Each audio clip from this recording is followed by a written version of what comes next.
Katie Morrison's hands moved like instruments in an operating theatre, which made sense because that's exactly what they were.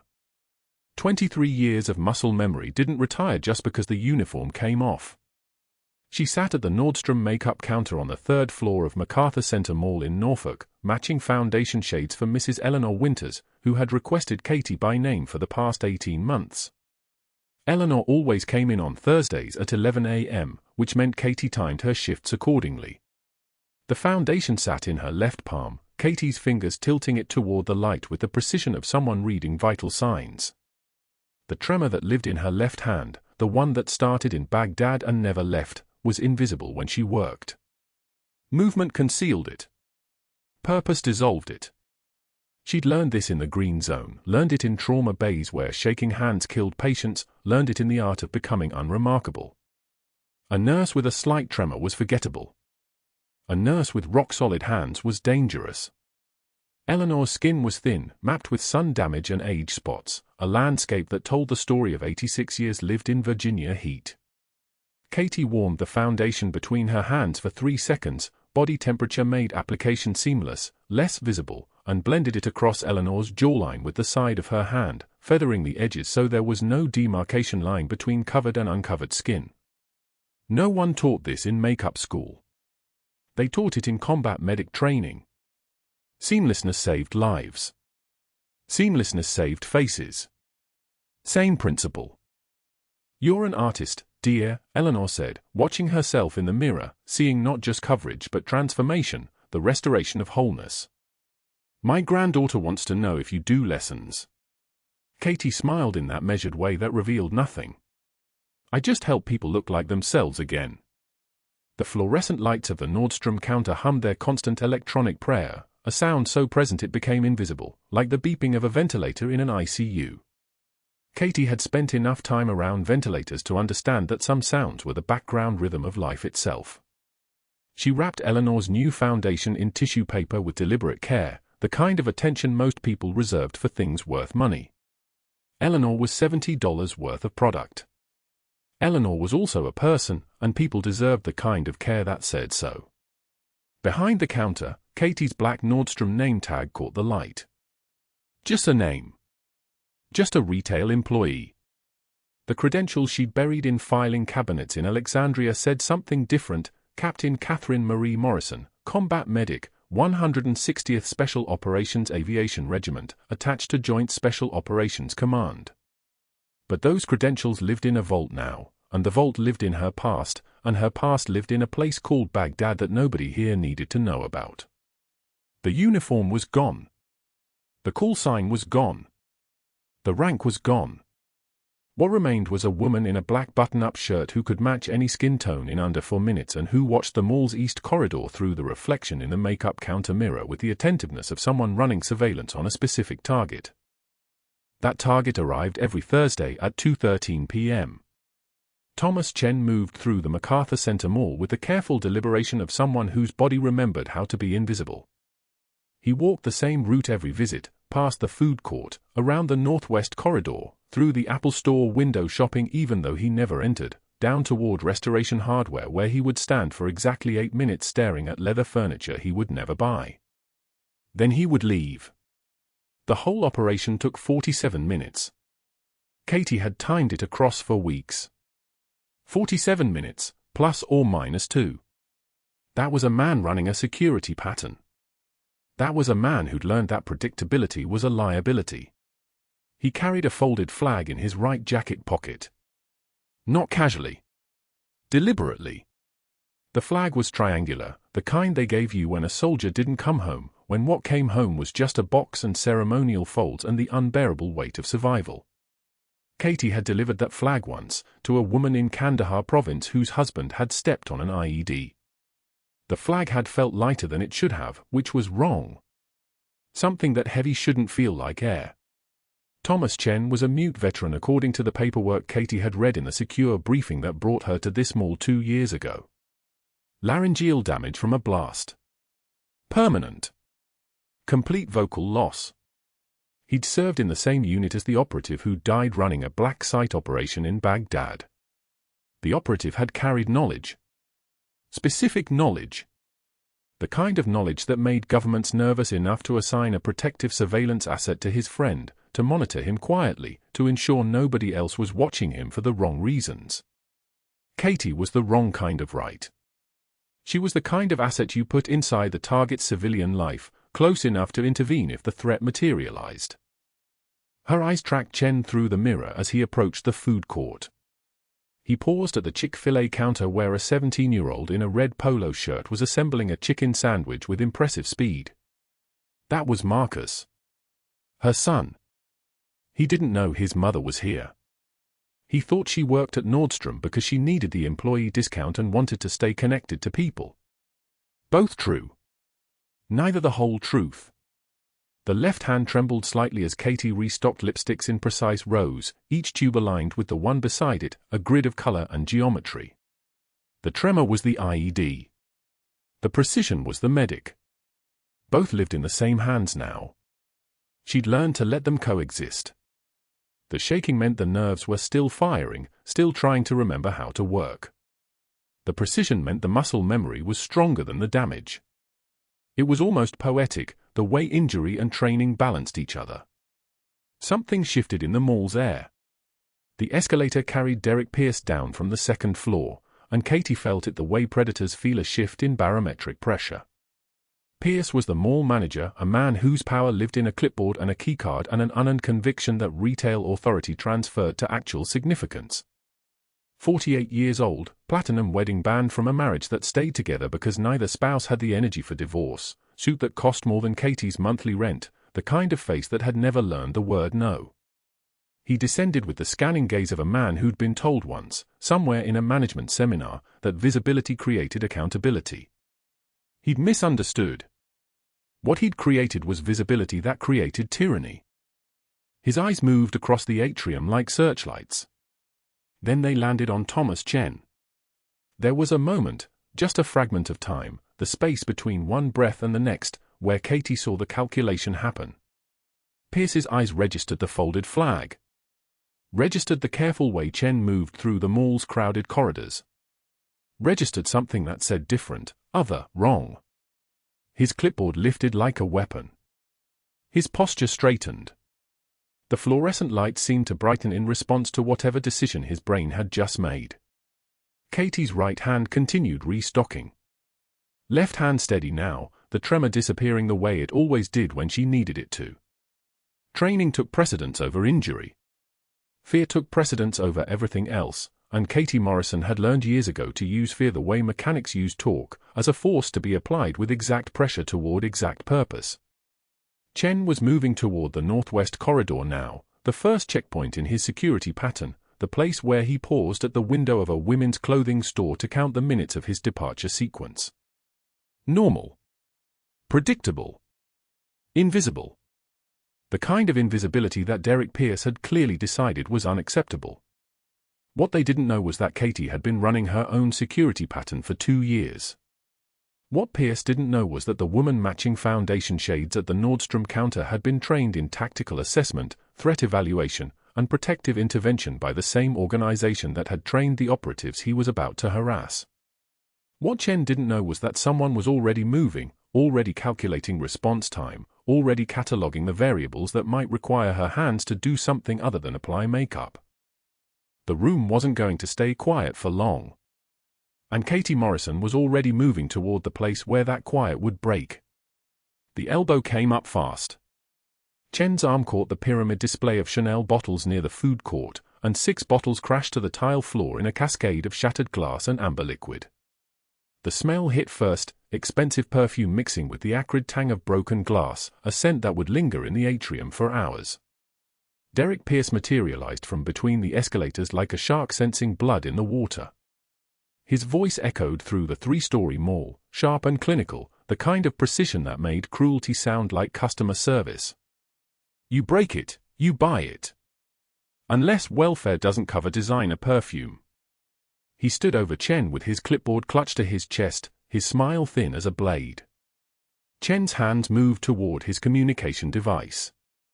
The old smartphone with the custom text-to-speech app that lived in his jacket pocket.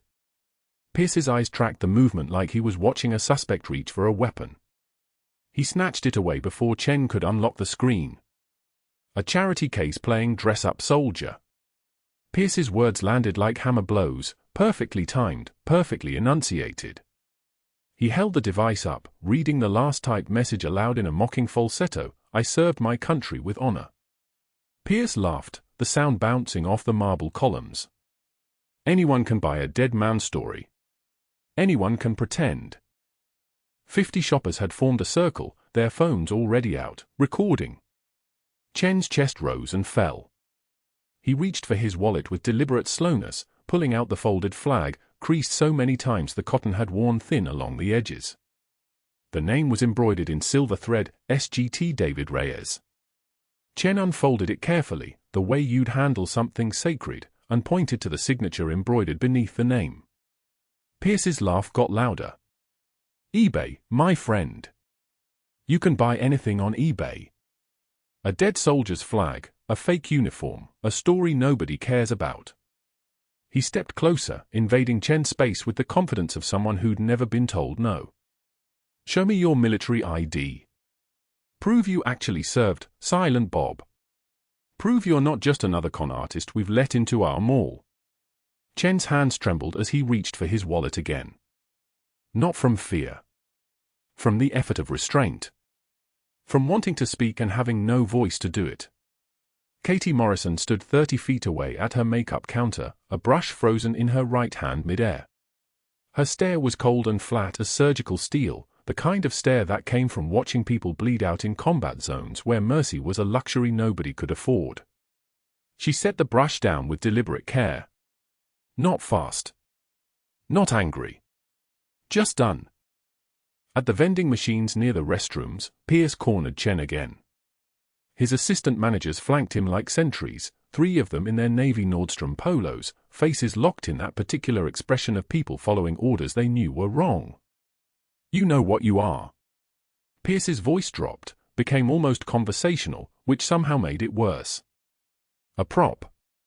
People see that flag and throw coins. You know what that makes you? A street performer. A circus act in a dead soldier's uniform. Chen typed on his device. His hand steadier now. Pierce snatched it again and read the message aloud in that same mocking falsetto, "I served with honor.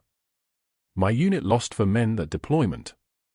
I wear this flag because..." Pierce stopped reading. He smiled. How touching. Tell you what, Silent Bob, I'm calling security to escort you out unless you can prove you're not just another con artist collecting sympathy from people with more money than sense. The folded flag hung at Chen's side, the fabric worn soft from being carried everywhere. Iraq. Kuwait. The medical helicopter ride home. Everything condensed into cotton and thread. At the Apple Store entrance, Pierce assembled his assistant managers, speaking loud enough for the entire food court to hear. His voice carried the weight of institutional authority, the kind that came from knowing the regional director would back him up, knowing that a makeup counter employee couldn't possibly challenge him. This is what happens when we let standards slip. MacArthur Center serves contributing members of society, not freeloaders collecting sympathy. Security is instructed to escort any suspicious individuals off the premises immediately. The fluorescent lights buzzed overhead. Pop music played from invisible speakers. The mall's ambient noise swallowed everything except Pierce's voice, which seemed to grow louder with every sentence. Katie walked from her counter with that specific gait, the way operators moved through hostile territory, weight distributed evenly, always balanced, always ready. She didn't walk fast. She didn't hurry. She walked the way someone walked who had cleared rooms in Baghdad and held the line when the line was breaking. Every muscle memory of 18 years compressed into how her boots moved across the tile. She stopped 2 feet from Pierce. Close enough to invade his space. Close enough that he could see his own reflection in her eyes and find absolutely nothing there, no anger, no fear, no humanity he could exploit. Her voice came out like a scalpel cutting through living tissue. The only performance here is you pretending that clipboard makes you a man. She turned and walked away. Back to her counter. Back to her eyeshadow palettes and foundation samples. Back to the life that didn't include Derek Pierce. Pierce's face flushed crimson. His jaw clenched. He stood there for a moment, watching her go, and then his thumb started moving across his phone screen. Texting. The keys clicking with rapid-fire precision have employee K. Morrison defending aggressive vagrants. Insubordination. Hostile to management. Request termination approval. Katie's left hand trembled slightly as she restocked the eyeshadow palettes in their precise rows. Not from fear. From the effort of restraint. From wanting to speak more and knowing that one sentence was all she could afford to give. Chen approached her counter 10 minutes later, his communication device in his hands. He typed slowly, carefully, each letter deliberate, "Thank you. I'm sorry he targeted you too." Katie read the message on the small screen, her face expressionless. "You have nothing to apologize for." Chen studied her face. The way her eyes moved. The particular kind of stillness in her shoulders. He typed again, "You move like my unit commander used to." Green zone. Katie's jaw tightened almost imperceptibly. She turned away and started organizing her brushes by size and shape, arranging them with the precision of someone who had organized medical supplies in forward operating bases where the difference between alphabetical order and chaos meant lives. Rodriguez, the former army medic, watched from near the fragrance counter where his daughter was testing samples. He'd been stationed at Fort Bragg with the 75th Ranger Regiment for 3 years. He recognized the gait. He recognized the eyes. He nudged his wife and whispered something. She glanced at Katie, then back at Rodriguez. He was already pulling out his phone. Pierce watched from the second-floor railing, phone pressed to his ear. The folded flag stuck out of Chen's jacket pocket, the name David Reyes visible on the embroidered label. Pierce smiled. He was already composing the next message in his head, the one about insubordination, about employees defending aggressive vagrants, about liability exposure and protocol violations. The mall's ambient noise continued its rhythm, pop music, food court chatter, the rhythmic whooshing of the escalators. Everything normal. Everything ordinary. The kind of moment that looked peaceful until he realized it was holding its breath. At 3:16 p.m., near the Apple Store entrance, a teenager named Brandon collapsed. His mother screamed. The sound cut through the mall's ambient noise like a blade. The boy was wearing a high school football team warm-up jacket, his body convulsing slightly as he hit the tile floor. His lips turned blue. His chest remained motionless on the right side, the specific kind of motionlessness that meant one lung had filled with air that had nowhere to go. Katie's head snapped toward the sound before anyone else moved. But that wasn't the worst part. The worst part was what she did next. Pierce's fingers moved across his phone screen with the precision of someone building a weapon. His thumb hovered over the regional director's contact, and then he typed, "Have employee K. Morrison defending aggressive vagrants. Insubordination and liability exposure. Request guidance on immediate termination protocol." He read it twice. Perfect. Clinical. Unarguable. He hit send and watched the message disappear into the corporate network like a needle finding a vein. The paramedics were still loading Brandon into the ambulance when Pierce returned to his office on the 3rd floor. The mall's atrium stretched below him like a kingdom he controlled, and he had just witnessed Katie Morrison break every rule in the Nordstrom employee handbook simultaneously. He sat at his desk, pulled up the policy manual on his computer, and began his paperwork with the calm focus of a man who understood that documentation was power. Section 3.7.2 appeared on his screen, unauthorized medical procedures creating liability exposure.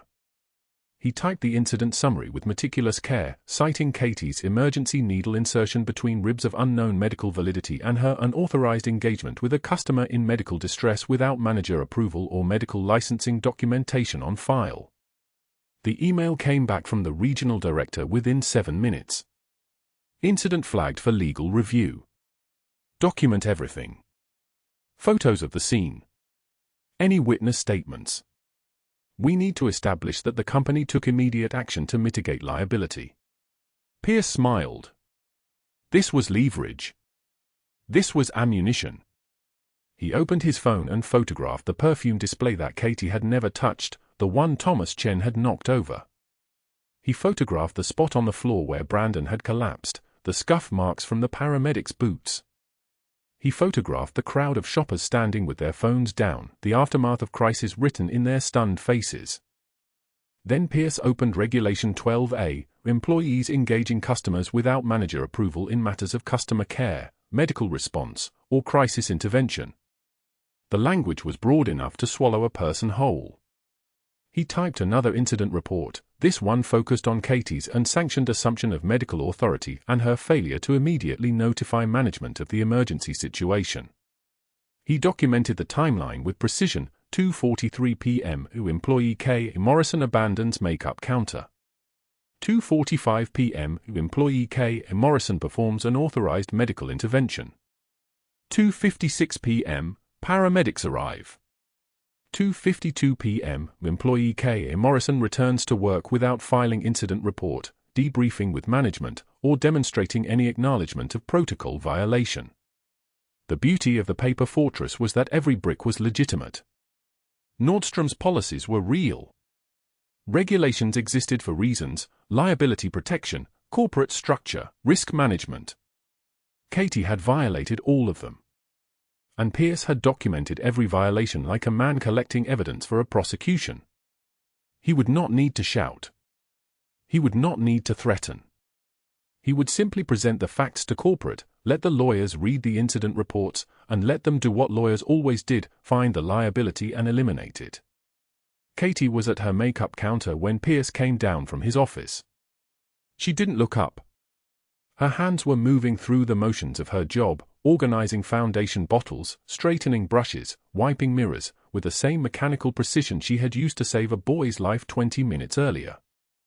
Her Nordstrom uniform had been changed. The black pants were pristine again. The white shirt crisp. The name tag sat perfectly centered on her chest, and if someone didn't know what to look for, they might not see how the fabric still clung slightly where she had knelt on the tile, how a single drop of something red, not blood, maybe juice from someone's lunch, maybe nothing at all, had dried near the hem of her right sleeve. Pierce watched her from a distance, calculating. She had intervened for the Chen veteran, and that was impulsive. Emotional.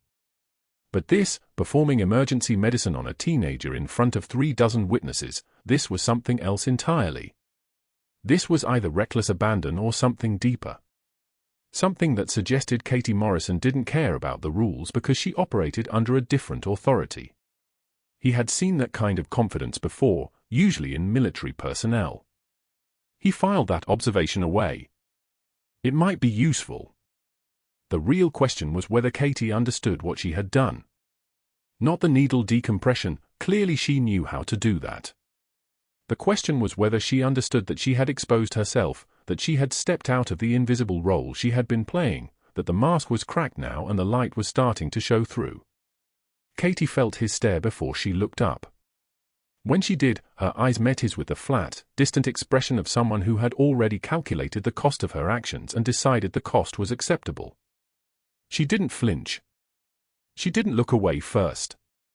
She simply held his gaze for 3 seconds, long enough to be disrespectful, short enough to be deniable, and then returned to organizing her display with the same unhurried focus. Pierce smiled. She had no idea that her career at Nordstrom was already over. The regional director's email chain was growing. Legal had been copied. HR had been flagged. By tomorrow morning, there would be a meeting. By tomorrow afternoon, there would be a termination letter. It would all be very professional, very documented, very much in accordance with company policy. She had given him everything he needed. But that wasn't what really bothered Pierce. What bothered him was the confidence. The absolute certainty in her movements, as if saving a teenager's life was routine. As if breaking company policy was something she had done before and would do again, regardless of consequences. He had seen that kind of certainty exactly once before, in the eyes of a Special Operations Command recruiter who had come to conduct interviews at his college. That man had moved through the world like he owned it, and everyone else was just renting space. Katie didn't know that Rodriguez had called someone. she didn't know that a former Army medic, a man named Clayton Holloway who had worked with the 75th Ranger Regiment and now ran a private security firm, had received a very specific text message, saw needle decompression technique at MacArthur Center. Civilian. Female. Impossible precision. Battlefield trained. Keeping eyes on her. She didn't know that within the hour, someone in a very specific federal office would receive a briefing about a woman at a Nordstrom makeup counter in Norfolk who had just demonstrated advanced combat medical skills in a shopping mall.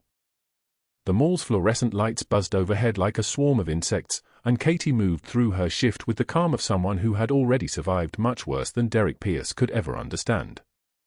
She had held dying soldiers in her arms. She had performed triage in 127-degree heat in Baghdad's green zone. She had watched men she trained alongside get loaded into helicopters with missing limbs.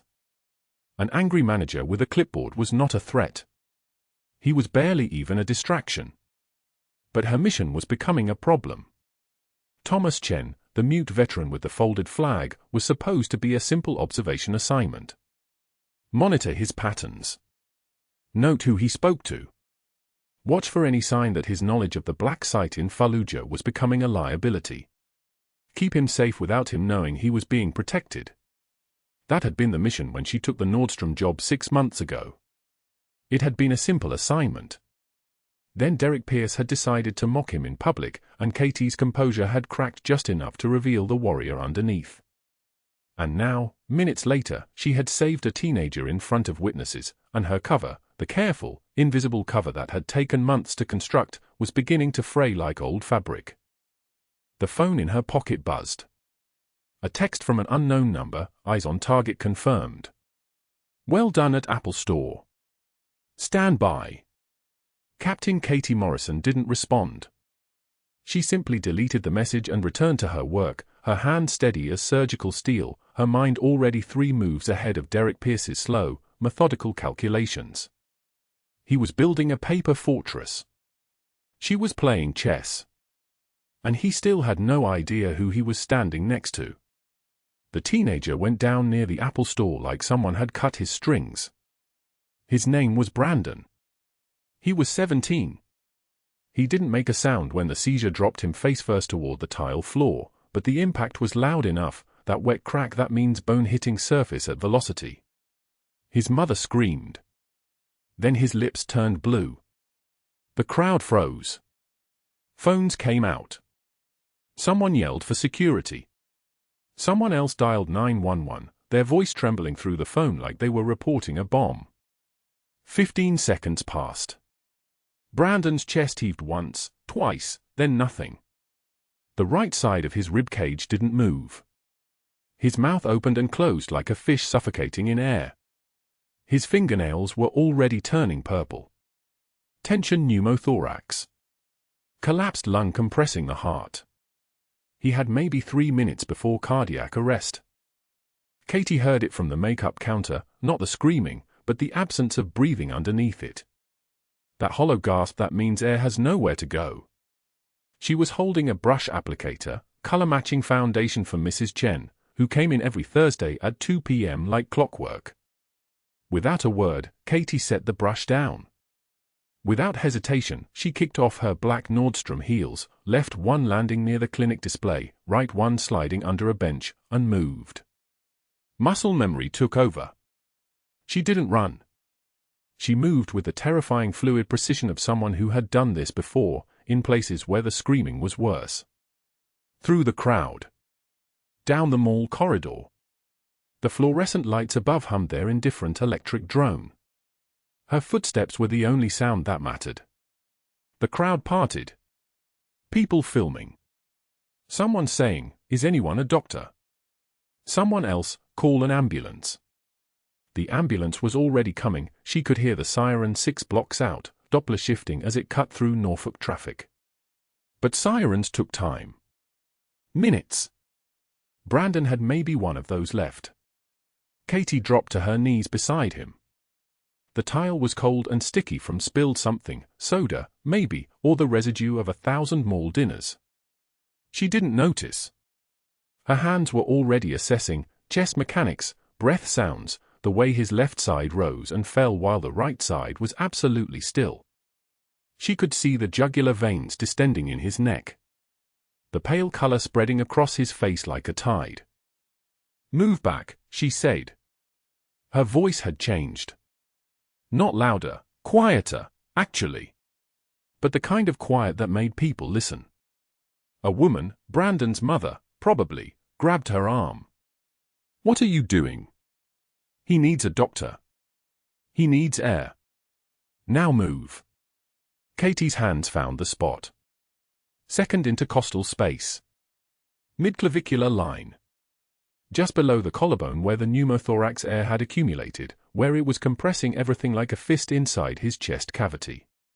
She had a key on her Nordstrom badge lanyard, a brass key, older than her, worn smooth from years of opening stockroom cabinets. She positioned it. Just the sharp edge. Just the right angle. "This will feel like pressure," she said to Brandon, though she knew he couldn't hear her, couldn't process language when his brain was being starved of oxygen. She said it for the crowd. For the camera phones. For the record. Then she pressed. The key went between the ribs. There was resistance, skin, fascia, the intercostal muscle, then a sudden give. And then the sound. The hiss of air escaping. Like a tire deflating. Like pressure releasing. Like a lung that had collapsed suddenly finding room to expand again. Brandon gasped. His entire body convulsed, not from the procedure but from oxygen hitting his starved cells again. His mother screamed. The crowd screamed. Someone said, "Oh my God, oh my God." A man in a Target uniform was saying into his phone, she just used a key." Katie's hands were steady. She pulled the key out. The air kept hissing out. That was good, that meant the pressure was releasing, that meant his heart wasn't getting crushed anymore. Brandon's color started coming back. Pink instead of purple. His right side was moving now, shallow but moving. His oxygen saturation was climbing. Not there yet. But climbing. The paramedics arrived 90 seconds later. Their boots thundered across the tile.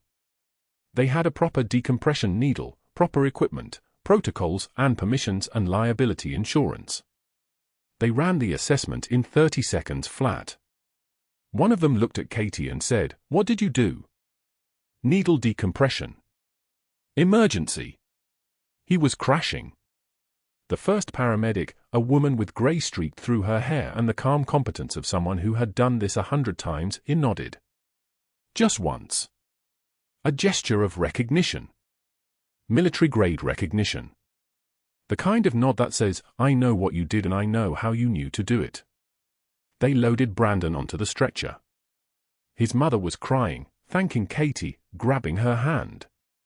"You saved his life. Oh God, you saved his life." Katie extracted her hand gently. She didn't make eye contact.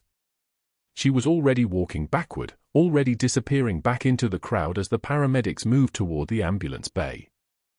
Brandon's mother called after her, "What's your name? I want to tell everyone." But Katie was already gone. By 5 p.m., her face was on WVEC News. By 5:51 p.m., it was on Waiver TV. By 6:15 p.m., the clip had 17,000 shares and was spreading across Instagram and TikTok. Makeup artist saves teen's life at Norfolk Mall using just a key. The video showed her hands, steady as surgical steel. It showed the moment Brandon gasped. It showed her walking away before anyone could ask questions. It showed her face, clear and unmistakable, in every frame. Pierce watched from his office window as the ambulance pulled away. He watched the crowd disperse. He watched Katie disappear. And then he smiled. Not the smile of someone happy for a life saved. The smile of someone who just watched his problem become a catastrophe. He sat down at his computer. The sound of typing filled his office, rapid, precise, the clicking of a man who knew how to build a case. Incident Report 7A. Safety Violation Notice. Customer Engagement Breach. Unauthorized medical procedure liability assessment.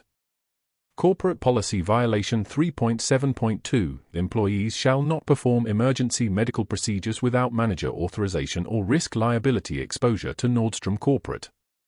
Regional Protocol Violation 12A. Medical interventions create liability cascades and shall be reported to management immediately for risk assessment. Each form reference the others. A bureaucratic death spiral. Beautiful in its architecture. Careful in its construction. At 6:06 p.m., Katie was still on the news. At 7:03 p.m., her Nordstrom email pinged. Subject line, immediate action required. Effective immediately, your employment is terminated. Multiple policy violations documented. Unauthorized medical procedure. Customer endangerment liability. Security will escort you from premises. Collect personal belongings from employee area. Do not return to sales floor. There was a phone number for HR disputes. There was a paragraph about severance conditional on signing an NDA about the incident. There was, at the bottom, Pierce's signature. Katie read the email twice. Then she walked to the employee locker room. The fluorescent lights buzzed overhead like angry wasps. Her black Nordstrom pants hung on the hook where she'd left them that morning. Her white collared shirt sat folded on the shelf. Her name tag was clipped to the collar, Katie, Nordstrom Beauty. She changed out of her work clothes without thinking about it. That's what years of military efficiency buys you, the ability to disconnect emotions from logistics. She folded everything with hospital corners. Military corners. The kind of precise folding that turns a uniform into a statement. Black pants. White shirt. Name tag. She hung it all on the hanger that would be returned to the Nordstrom distribution center by Friday. Pierce appeared in the doorway. His phone was out. He'd probably been recording video evidence that she was removing company materials. He watched her fold. He watched her return the hanger. He watched her close the locker. You know what you are, he said. His voice had that particular texture of someone savoring a small victory. You're just a makeup counter employee who got lucky. That boy's breathing because paramedics arrived. That boy's in the ambulance because of them, not because of you. You're a cowboy. All you did was create liability. Katie turned. Her eyes met his for exactly 2 seconds. In that time, her expression didn't change. The cold, flat stare of someone who was still calculating risk ratios and oxygen saturation percentages and how to keep a severed leg viable until surgery instead of processing the fact that she'd just been fired for saving a life. She walked past him. The hanger made a soft metallic whisper against her shoulder. The boy is breathing, she said. That was all. That was everything. She carried the empty hanger through the main corridor of MacArthur Center. Shoppers pointed. Someone whispered, "That's her, that's the lady from the news." A security guard, Rodriguez, the one she'd seen watching everything, was standing near the fountain. He watched her walk past. He pulled out his phone. He started making calls. Pierce returned to his office. He opened a Diet Coke. The tab made a satisfying crack. He drafted a memo about maintaining professional standards and preventing rogue medical interventions. He CC'd the regional director. He felt, for the first time in 3 days, completely in control. But that wasn't the worst part. Somewhere in Norfolk, a former Army medic named Rodriguez was dialing a number he hadn't used in 6 years. A number he'd been told never to contact unless Nightingale's cover was broken. And in the MacArthur Center parking garage, a teenager was loading his car with his mother's jewelry box and photographs, and he was about to learn that the woman who just saved his life worked at a makeup counter and was never supposed to be carrying medical supplies. The dominoes were already falling. Pierce sat in his office on the 3rd floor of the MacArthur Center, his fingers moving across his keyboard with the precision of a surgeon.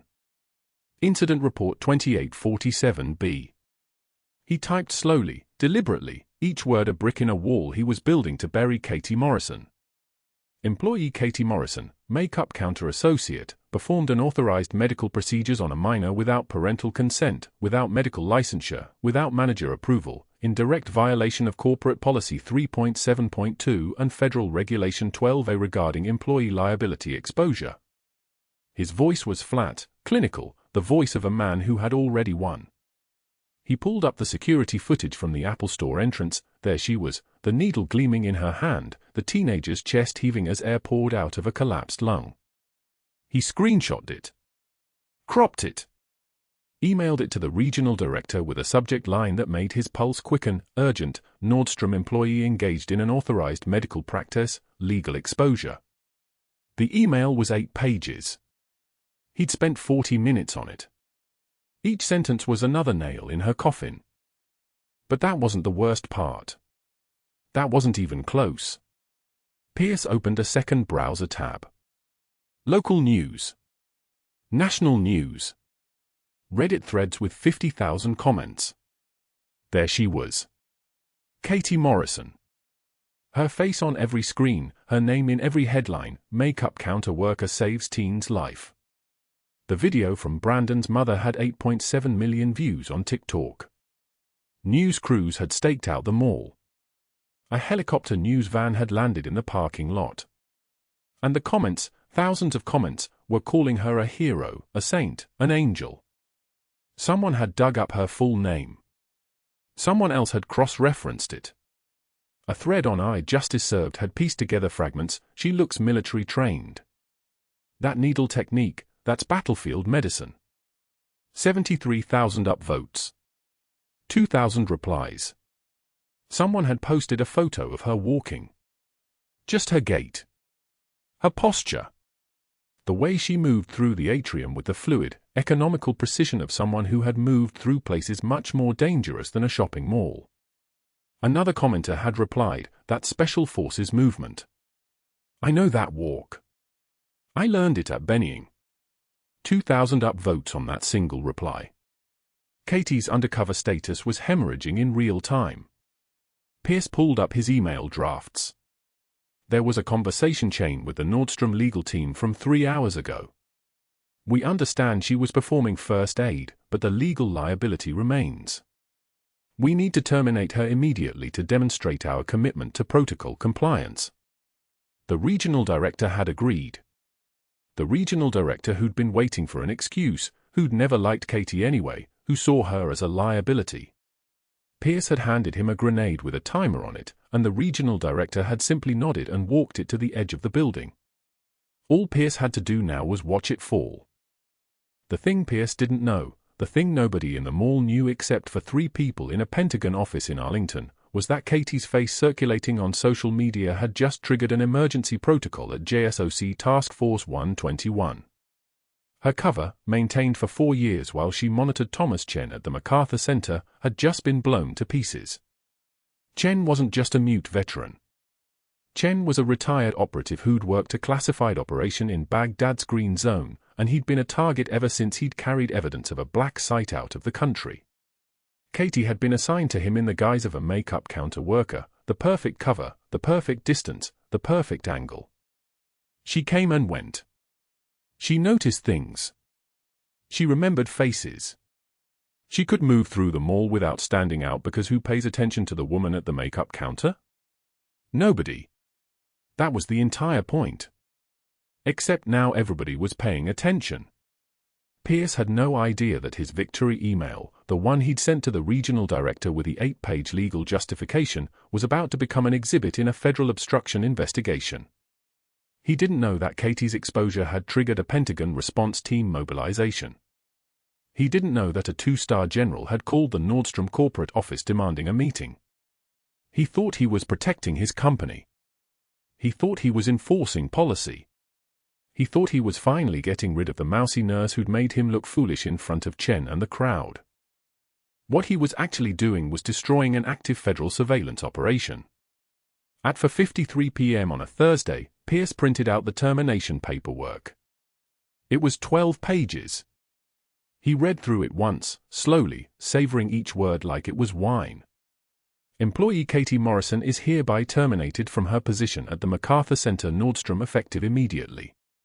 Reason for termination: violation of company safety protocols, performance of unauthorized medical procedures, endangerment of store patrons, failure to follow manager directives, and conduct unbecoming a Nordstrom associate. He signed it, dated it, printed his name beneath his signature in precise block letters. Then he walked downstairs to the makeup counter where Katie was folding boxes of returns, her movements economical and calm, her face expressionless as she'd worked for the past 6 hours while her entire undercover identity was being dissected on social media by people she'd never met. Pierce approached her, clipboard in hand, the termination papers in a manila folder tucked under his arm like a weapon. He cleared his throat. Katie turned, already knowing what this was. She'd been expecting it since the news helicopters landed. She'd been expecting it longer than that. Possibly since the moment she decided to perform a needle decompression on a collapsed teenager instead of walking past him. She'd made a choice. She'd known the consequences. And now she was facing them with the same composure she'd faced 100 other terrible moments. Katie Morrison. Pierce's voice had the particular quality of a man who'd finally been given permission to exercise power. "I'm going to need you to follow me to the office. Immediately." Katie didn't argue. She didn't protest. She didn't tremble or turn red or let her voice waver. She simply set down the box she was folding, removed her makeup counter apron, and followed him up the stairwell to the second floor where his office overlooked the center court. The office that smelled like expensive cologne and cheap ambition. The office where a window of glass separated him from the mall floor below, where he could watch the ebb and flow of shoppers like he was a god overseeing his domain. "You're terminated, effective immediately." Pierce laid the papers on his desk. "You performed unauthorized medical procedures. You created legal liability for this company. You acted without approval, without authority, without any regard for corporate policy or your position here." His eyes were bright, alive with a particular kind of satisfaction.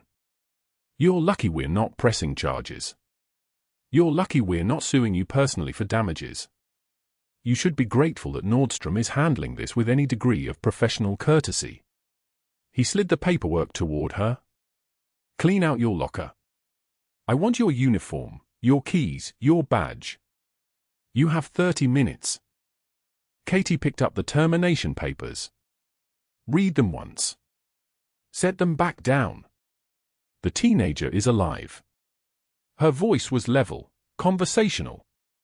Like she was commenting on the weather. "That boy got a second chance because I knew what I was doing. He gets to call his mother. He gets to finish high school. He gets to live. So whatever's on those papers, I can live with it." Pierce's face tightened. He'd been expecting contrition. He'd been expecting tears or anger or desperation. He was not expecting calm acceptance.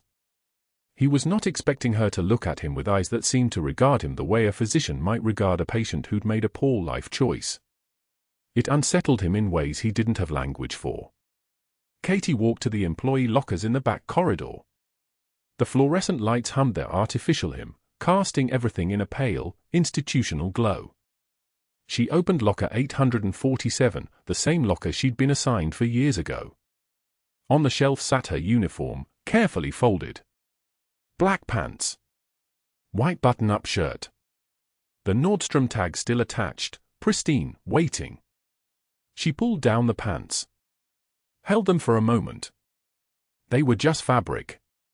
Denim and thread and the illusion of normalcy. She folded them. Crease down the middle. Fold in half. Again.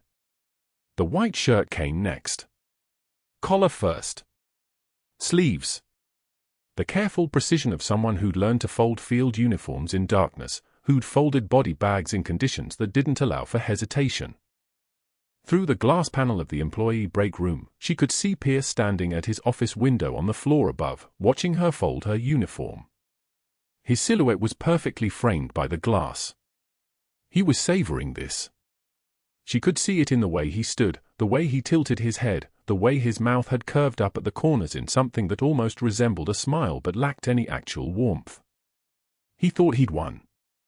He thought he'd finally managed to remove the woman who'd made him look small, made him look petty, made him look like exactly what he was. Katie placed the folded uniform on the bench. Removed her name badge. The photo on it was 4 years old, her hair different, her eyes somehow younger despite everything they'd already seen. She set it on top of the uniform. The locker stood empty now except for a single item, a photograph taped to the interior of the door. It was from 3 months ago, a candid shot taken by another employee. Katie and Thomas Chen at the food court, him typing on his communication device, her leaning in to read his words. Both of them unguarded for exactly 1 moment. Both of them smiling. She took the photo down. Folded it carefully. Put it in her pocket. The parking garage was half empty at 5:13 p.m. on a Thursday. Her car, a 2019 Subaru with 87,000 miles, utterly forgettable, was parked in the middle section, row H, space 14. She loaded her personal items into the passenger seat, a water bottle, a book she'd never finished, the folded photograph. She sat in the driver's seat for exactly 90 seconds. Not crying. Not trembling. Not falling apart. The trembling, she understood, wasn't fear. It was restraint. It was the conscious, deliberate act of keeping everything together when everything was shattering. Upstairs, in his office on the 3rd floor, Derek Pierce stood at his window and watched her walk away. He couldn't see her car from here, but he watched the general direction of the parking garage anyway, savoring the moment. He'd done it. He'd finally removed her. He'd enforced policy. He'd protected his company. He demonstrated authority and control. His phone buzzed.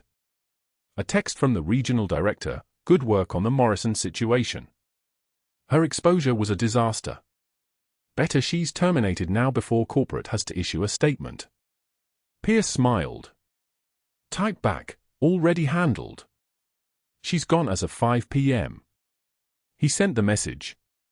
Then he opened his email and began drafting a memo to his district manager explaining how his swift action had protected Nordstrom from legal liability. The memo was confident, thorough, professional. The memo made him sound like a man who'd made exactly the right decision for exactly the right reasons. What Pierce didn't know, what he couldn't have possibly known, was that the phone call had already been made. That a 2-star general had already seen the news footage. That the Pentagon liaison was already en route to Norfolk. That federal agents were already reviewing the security footage from the Apple store, cataloging evidence, building a timeline. That the IT technician in the building's server room, a Navy veteran named Williams, had already been contacted by a Pentagon intelligence officer asking him to preserve everything. That Katie's exposure had triggered a response so massive and so classified that the paperwork for it would be sealed for 75 years. Pierce didn't know any of that. He just knew that he'd won. He just knew that he'd finally managed to exercise his power over someone who'd refused to be intimidated by him. That was enough. That was all he had. And in a few hours, when the Pentagon liaison arrived with a credential that made his blood run cold, when federal agents started interviewing every person in the mall, when the security footage started disappearing into classified servers, when his regional director started receiving calls from people in Washington, D.C., when his career began its rapid unraveling, in all those moments, Pierce would wish he'd simply let Katie Morrison fold clothes at the makeup counter and saved himself. But that wish wouldn't arrive for exactly 6 hours and 43 minutes. For now, in this moment, he simply stood at his window and let himself believe he'd won. The feeling didn't last. But while it did, while he could still convince himself that his victory was real and his future was secure, Derek Pierce allowed himself the singular pleasure of believing that he mattered. That he'd done something important. That he'd finally proven himself to be a man of authority instead of a man playing at authority. The rain started at dusk, hammering the parking lot like applause. And somewhere in that rain, Katie Morrison drove toward whatever came next. So if you've ever been underestimated by someone who thought your value was measured in what you wore or where you worked, tell us about it in the comments. And please, subscribe, hit that notification bell, and share this with anyone who needs to remember that the quietest people in the room are often the ones holding everything together. Thank you for watching.